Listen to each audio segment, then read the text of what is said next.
I'd been married to Gavin Prescott, third son of the Prescott Railroad Empire, for a whole damn year, and I was still a virgin. It was almost impressive in a pathetic sort of way. We lived under the same roof, sat at the same long dining table, and yet exchanged nothing. No words, no gestures, no warmth. It was like being married to a portrait. Then one evening I heard him. Not his voice in the room, but his voice inside my head. Bitter melon again? Can the cook not read? How many times do I have to say I don't want that stuff? Is Nora Sinclair wearing that slip on purpose? She thinks that will tempt me. Silas raised a snake, and his daughter came out just as poisonous. No chance I'm falling for that act. And the moment I stop pretending to be mute, this marriage is over. A cold ripple went down my spine. I turned slightly to look at him. Gavin sat there like he always did, quiet and elegant, every feature carved with impossible precision. He might as well have been sculpted from marble, handsome and completely lifeless. He felt my gaze on him. His eyes snapped to mine. Dark, sharp, intense. His lips didn't move at all. "Gavin?" I asked softly. No response. He only lifted his hands to sign a simple message, the same way he always communicated. Calm, wordless, unreadable. That was the moment I understood. He wasn't speaking aloud. I was picking up his thoughts. I tried to keep eating, tried to pretend that nothing was happening, but his voice pushed into my head again. Her chest rose a little. Subtle. She must think she's being seductive. I choked so hard on my soup I nearly sent the bowl flying. I dropped the spoon, yanked my shawl up to my neck, and kept my eyes down. Now she's acting innocent. Cute. Not buying it. He'd shot at my face. I stood so abruptly he jumped. I forced a polite smile and dipped my head. "I'm finished for the night. Please enjoy the rest of your meal." Then I ran. Actually ran all the way back to my room, heart pounding. Behind me, his thoughts followed like an accusation. "She's playing me. Silas trained her well. Little fox." Back in my room, I locked the door and gulped down cold tea until my hands stopped shaking. I had stumbled onto the biggest secret in the entire Prescott household. Gavin Prescott was not mute at all. He was pretending. But why?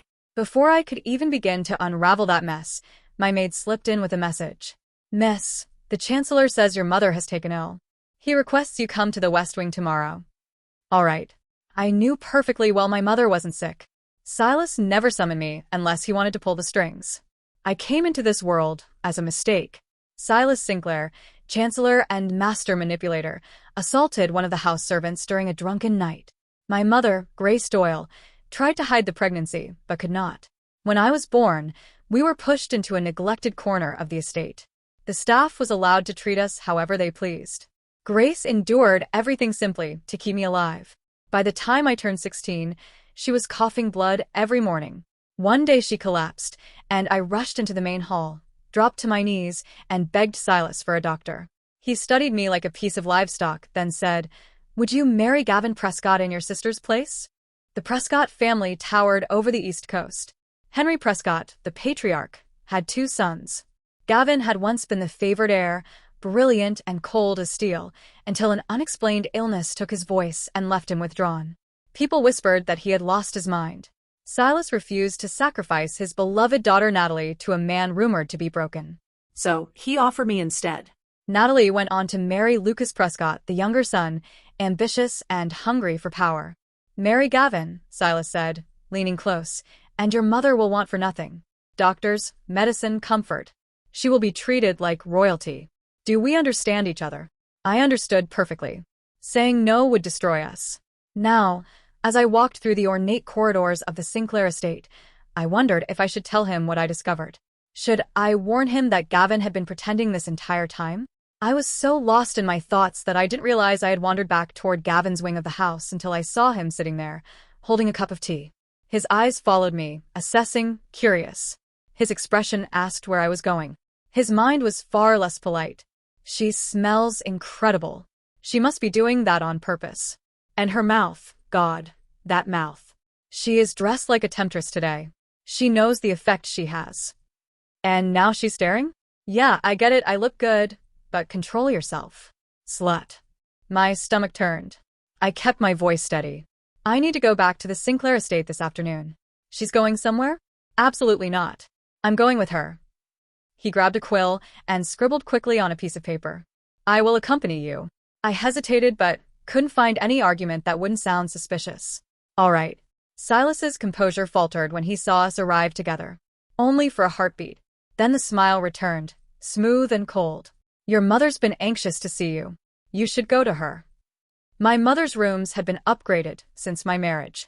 New sheets, real flowers. She called my name the moment she saw me and pulled me into her frail arms. Are you safe? Has Gavin mistreated you? I'm fine, I told her. Are you all right? She smiled weakly. I'm managing. A staged cough sounded from the hallway. One of the senior matrons. My mother leaned close. Your father wants you pregnant as soon as possible. The chairman has been bedridden for a week, missing board meetings. They still have not confirmed an heir. Whether you or Natalie becomes Mrs. Prescott in name and child makes the difference. Out of the corner of my eye, I saw the matron trying to listen. I straightened up, smiled, and raised my voice. Please let father know he can relax. I'll handle it. The carriage jolted along the old cobblestones back toward the Prescott estate, and I sat stiffly, replaying everything. Grace's whispered warning. Gavin's unfiltered thoughts. The fact that he had been lying about his muteness for who knows how long. If he really planned to end our marriage the moment it benefited him, then Grace and I would be tossed out without hesitation. And because we knew too much about Silas Sinclair's dealings, we would not just be discarded, we would be eliminated. But if I had a child, that changed the board. The carriage suddenly lurched into a deep rut. I flew forward and landed directly in Gavin's lap. My lips brushed his throat. His breath hitched. For a heartbeat, his mind roared. Why is she so soft? And her chest. Holy hell. I froze, practically molded against him. His breath warmed the side of my neck, quick and unsettling. I tried to push myself upright, placing a hand against his chest. My movement ended up dragging my mouth along his jaw. He didn't react. Just stared down at me, eyes half-hooded, expression unreadable. In his mind, however, Silas trained this one well. She's sharper than those fragile little debutantes. Heat climbed up my neck. I sat up straight and cleared my throat. Are you all right, Gavin? His eyes flickered, his thoughts a storm. Why is my heart pounding? Stay focused. Don't let her throw you off balance. I leaned close again, voice soft. Gavin. He jolted like he'd been dunked in cold water, shoved me aside, ran a hand through his hair, and straightened his vest. Silent as always. Once we reached the estate, Gavin vanished into the corridors. He avoided me completely, but I understood now. He wasn't indifferent. He was unsettled, and fear was a lever I could use. I slipped into a pale lemon silk dress, draped a matching sheer shawl across my shoulders, and studied my reflection. The woman staring back had a purpose. If I wanted any stability, I needed to become Gavin Prescott's wife in truth, not just on paper. That night I carried Honey Blossom Shortcake, his favorite, toward his study. He had fallen asleep at his desk, candlelight tracing every line of that maddeningly perfect face. A sketch sat beneath his cheek, mostly hidden by his hand. I leaned in. It looked like a drawing of a woman. I reached to pull the page free. His eyes snapped open. You lack refinement, Nora Sinclair, he said, voice smooth as polished stone. I spun to leave, but he caught my wrist. The tug threw me off balance, and I fell into his lap again. His scent, dark and warm, wrapped around me. He looked directly into my eyes, voice low. Well, you certainly stepped into this one. Right into my dream. Before I could process the words, his mouth captured mine. His kiss was molten. I gasped against him, knees turning to water. Gavin kissed like he meant to leave a mark, a warning, a claim. He groaned softly, lashes brushing my cheek. My heart slammed against my ribs, so hard I felt dizzy. I clutched his vest, trembling. A helpless sound escaped me. His eyes flew open. Then he pushed me away. Hard. I hit the edge of the desk. Pain shot through my side. He stared at me as if trying to reconcile what had just happened, guilt flickering through anger, shock tightening his jaw. Without speaking, he grabbed a pen and scribbled in sharp, rushed strokes. Who allowed you in? What do you want? But the thoughts beneath his calm facade were vicious and panicked. That wasn't a dream. Damn it. Did she hear me? Hear everything? Should I silence her? No, think. That kiss, she's lethal. If she's plotting something, I'll grind her into dust. My hands shook as I opened the pastry box. I noticed you didn't eat dinner, I managed. I thought you might like something sweet. The scent of honey and osmanthus drifted between us. Gavin swallowed. A faint red crept up his ears. He waved dismissively toward the door. I stepped out, heart hammering, and the moment the latch clicked shut, another thought hit me like a slap. Why did she set my whole body on fire? Did she slip something into the air? Some enchantment? I'm throwing every one of those pastries away. After that night, I planned to seal the marriage properly, but he barricaded himself behind guards and locked doors. My chance came only when Henry Prescott, miraculously recovered, announced a mandatory family hunting trip in the Adirondacks, spouses included, which was why I ended up on horseback, seated behind Gavin as we rode through sunlit spring woods. The morning air smelled of green leaves and pine. For a moment, the world felt peaceful. Then a shrill voice rose behind us. Well, well, look who crawled out of the back parlor. I turned in the saddle and found myself staring at Natalie Sinclair, my father's favored daughter. Perfect posture, flawless curls, a face powdered to porcelain. And beneath all that polish, the same venomous personality I remembered far too well. You? Riding. Her tone was syrupy on the surface, bitter underneath. Do yourself a favor and head back home before you humiliate the family. She guided her expensive mare beside mine with a fluid grace that made her superiority obvious. I kept my smile steady. The chairman asked all spouses to attend. I am exactly where I should be, just as you are. She let out a laugh that could have frozen water. Spouse? To the broken Prescott? Please. He is barely a man. But I suppose girls without breeding do enjoy leftovers. Fitting, considering your mother scrubbed floors for a living. My fingers tightened around the reins. My voice did not waver. Say whatever you like. Gavin was supposed to be your match, remember? And unlike your current husband, he was born from the first Mrs. Prescott, the only legitimate heir. Her smile faltered.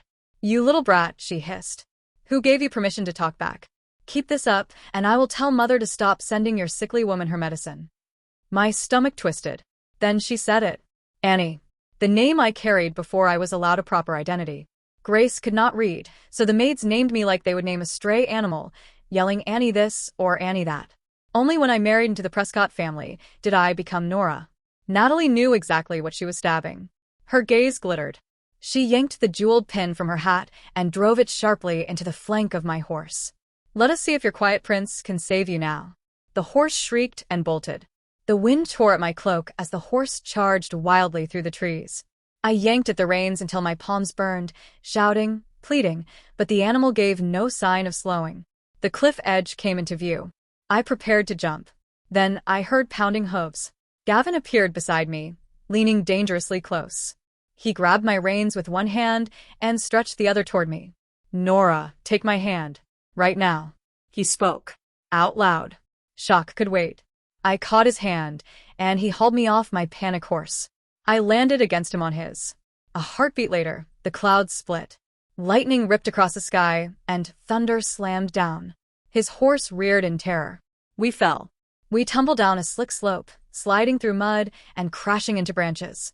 By the time we reached the bottom, we were bruised, soaked, and still breathing.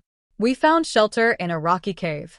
I gathered fallen twigs and dried leaves, dug into a hidden pocket inside my cloak, and pulled out a small matchbook. Moments later, a fire crackled to life. Gavin lifted a brow. You keep that on you? I gave him a small smirk. You are not pretending to be mute anymore? He looked away. So you knew. I nodded. He hesitated. Did the Chancellor know as well? No. I never told him. His shoulders eased, only a little.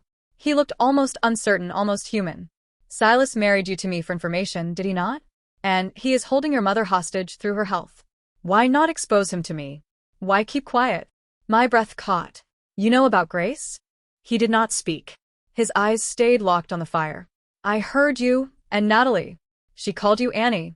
People do not call each other childhood names without reason. I let out a long breath. That was who I was. Before all of this, my father refused to claim me. The staff named me whatever they liked. When my mother became too ill to crawl out of bed, Silas forced me into Natalie's place. He figured it did not matter which daughter married which brother, as long as both branches of the family could be controlled. Gavin's jaw tightened. You are giving me a weapon. If I wanted to destroy your father, I could take you down with him. You know that. I shook my head. You pulled me off that cliff. You spoke for the first time in years to save me. If I lie now, that would make me no different from Silas.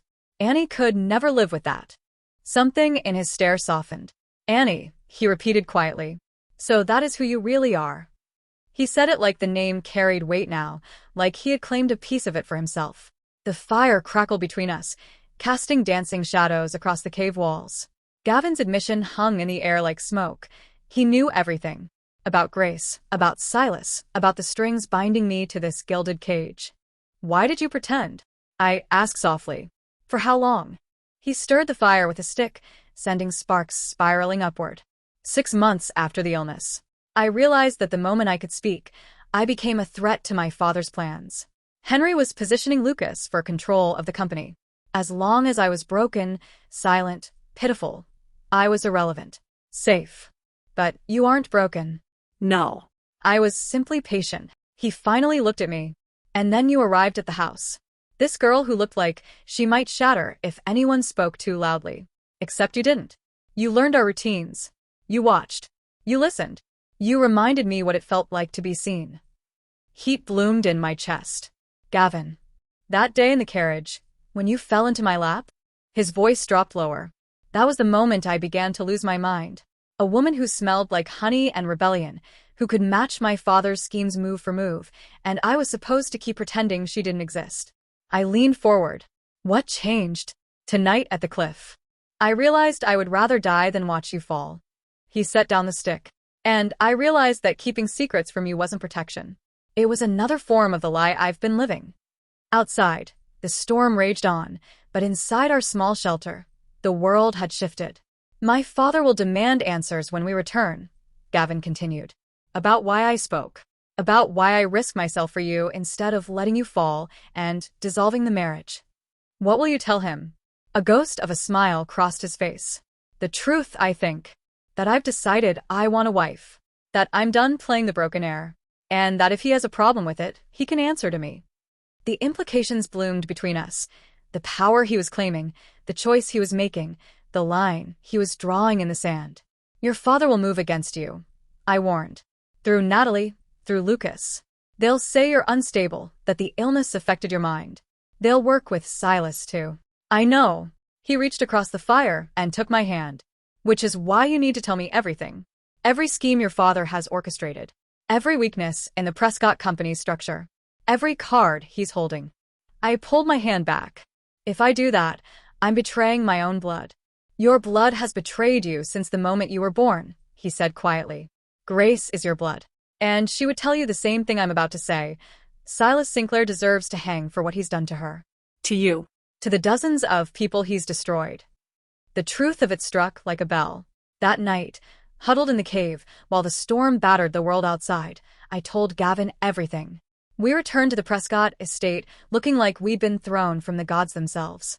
Henry Prescott took one look at Gavin's bruised jaw and torn jacket, then at me, mud-caked and bedraggled, and his face went scarlet with apoplexy. Explain yourself, he demanded, his voice shaking with rage. Gavin stepped forward. I noticed he didn't sign.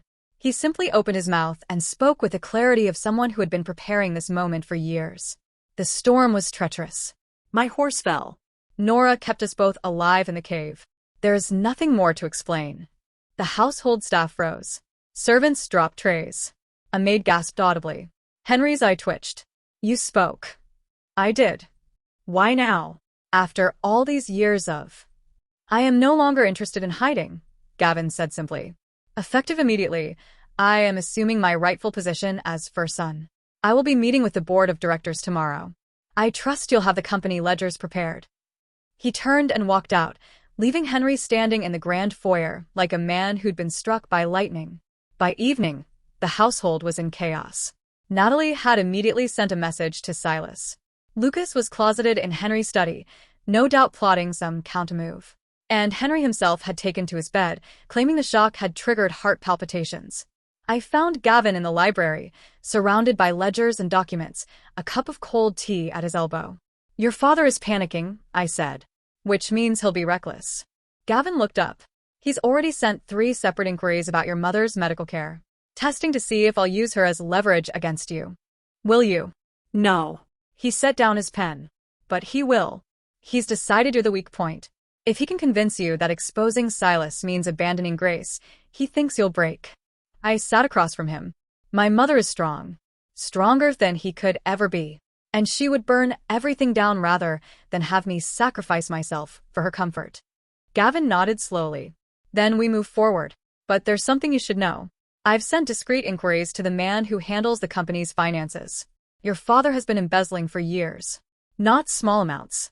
Enough to constitute criminal fraud. How much? Enough that the scandal will reach beyond Silas's inner circle. It will implicate half the state government. The railroad contracts, the shipping permits, all of it built on bribes and blackmail. The magnitude of it crashed over me. If you expose this, you expose your own father. Lucas too, likely. Your entire family. I know. Why would you? Because my family has had the chance to be better, and they chose to be worse instead. His eyes were steady, unflinching. Because you trusted me with the truth. And because the only way forward is through honesty, not more lies. He stood and walked to me, cupping my face in his hands. I need you to understand something, Annie. Whatever comes next, whatever your father does or my father does, I am choosing you. Not because you're useful. Not because you're beautiful, though God knows you are. But because you are the first true thing in my entire life. He kissed me then, slow and deep. No panic, no guilt. Just a man deciding what he wanted and claiming it. The board meeting happened 3 days later. I watched from the gallery as Gavin presented his findings to the assembled directors. His voice was calm, methodical, devastating. Every crime, every bribe, every scheme meticulously documented and dated. Henry's face cycled through colors, red, purple, white. Lucas actually stood up, sputtering denials that nobody believed. By the time Gavin finished, 3 of the directors had called for federal investigators. The other 2 were already planning their exits. That's when Silas arrived. He swept into the boardroom like a man who'd never lost a negotiation in his life. His suit was impeccable, his smile razor-sharp. "Gentlemen," he said smoothly, "I believe there's been a misunderstanding. My family and I have been extremely generous to this company. Any small accounting discrepancies—" "They're not discrepancies," Gavin interrupted. "They're felonies. And we have documentation spanning 15 years. Silas's smile didn't falter. Documentation that would implicate your own family quite deeply. I wonder if you've thought through the consequences of this crusade, boy. Your father will go to prison. Your mother will lose everything. Your brother's marriage will dissolve when his wife realizes she's married to a soon-to-be convict. And Nora." He turned to look up at me in the gallery. "Your daughter married into this family expecting protection. Instead, you've aligned her with men who are about to become pariahs. I wonder how she'll fare when the scandal breaks. Whether she'll survive the whispers." The manipulation was so precise, so calculated. He was offering me a path, turn against Gavin, return to Silas's protection, and perhaps salvage some respectability. I stood up. Every eye in the room turned toward me. "My name is not Nora Sinclair," I said clearly. "It never was. Nora Prescott is my legal name, and it's the only one I choose to answer to now. And I would rather be a beggar on the street with my husband than spend one more hour under your control." Silas's expression flickered, just for a moment. The first crack in his facade. "You have no idea what you're throwing away," he said quietly. "I know exactly what I'm throwing away," I replied. "Chains." He stood still for a long moment. Then his face hardened into something cold and vicious. "Then you'll both be destroyed," he said. "My lawyers will move against you. I will ensure that every door in this city closes. Your mother will die in poverty, and you'll do nothing," Gavin said, standing. "Because if you take a single action against this family, I will personally ensure that every document, every ledger, every name on your blackmail list goes to the newspapers. You've spent your life collecting secrets. I'm about to ensure they become public property." He pulled out a single sheet of paper and set it on the table. On it was a list. Senators, judges, ministers, police commissioners, all of them implicated in Silas's schemes. Silas went white. "That's a copy," Gavin said. "The original is held by a lawyer with instructions to release it upon my death or disappearance. Try anything, and you lose everything." It was a bluff. I could tell by the slight tension in Gavin's jaw. But Silas didn't know that. And now his empire was built on fear, the way it had always been. Fear could be turned around. Silas walked out of the boardroom, without another word. The morning sun streamed through the windows of the new house, modest by Prescott standards, grand by any other measure. Gavin had insisted on it being far from his father's estate, far from the remnants of his old life. "You're brooding again," I said, coming up behind him at the window. I was wearing one of the new dresses, simpler than before, but finer in quality. We could afford fineness now. Honest fineness. Gavin turned and pulled me into his embrace. I wasn't brooding. I was thinking about how strange it is to wake up and not hate the day ahead. We had weathered the scandal. Henry Prescott had taken a plea deal, 18 months minimum. Lucas had divorced Natalie and relocated to Vienna, where nobody knew his name. Natalie herself had married a British lord, which I found deliciously ironic. She'd chased legitimacy her entire life, and in the end, she'd had to flee the country to find it. Silas remained under investigation, but he'd been careful enough that the worst charges wouldn't stick. Still, his social circle had evaporated. His business associates had abandoned him. He was alive but irrelevant, which I suspected was a fate worse than any prison sentence for a man who fed on power. As for my mother, she sat in our garden most days now, her color returning day by day. The expensive doctors Gavin had hired were cautiously optimistic about her recovery. "The board is meeting today," Gavin said. "They want to offer me the chairman position officially. Will you take it?" Yes. "But on one condition." He tipped my chin up. "That you sit on the board as well. Your father may have married you off to me for control, but I married you because you're the most intelligent strategist I know. It's time the company benefited from that." I laughed. "The Prescott board will never accept a woman. Then they can find a new chairman." His eyes glittered. "I'm done compromising with people who can't see what's right in front of them." That evening, we received an unexpected visitor. Natalie swept into our drawing room in a traveling coat, her face haggard in a way it never had been before. Without her servants, her jewels, her social position, she looked almost human. "I'm leaving for England tomorrow," she said abruptly. "My husband insisted I apologize for the hunting trip incident before we depart." I waited. Gavin simply watched, his expression unreadable. "I'm sorry for attempting to kill you," she said flatly. "I was angry and cruel, and I could have gotten you murdered. I assume your silence means you've accepted my apology." It wasn't genuine. She was performing even now. But underneath the performance, there was something else. A woman who'd realized that the game had rules she didn't understand, and she'd lost anyway. "I accept your apology," I said quietly. She looked at Gavin. "And you?" "You taught me something useful," he said. "That this world will always have people trying to break you for sport. So the only reasonable response is to become unbreakable. Thank you for that lesson." Something flickered across her face. Perhaps recognition that she'd created a more formidable opponent than the one she'd started with. After she left, Gavin and I sat in the garden where my mother had been resting. "Do you regret any of it?" I asked. "The chaos, the exposure, the destroyed relationships?" He considered the question seriously. No. "I regret the years I spent pretending to be broken. But everything that came after, the truth, the risk, I wouldn't change any of it." He took my hand and placed it over his heart. "This beats for you, Annie. Not because Silas arranged it, not because my father demanded it, but because somewhere in the chaos, I found the one person worth being honest with." I stood on my toes and kissed him. There in the garden with my mother sleeping peacefully nearby, with the future spreading out before us uncertain, but genuinely ours.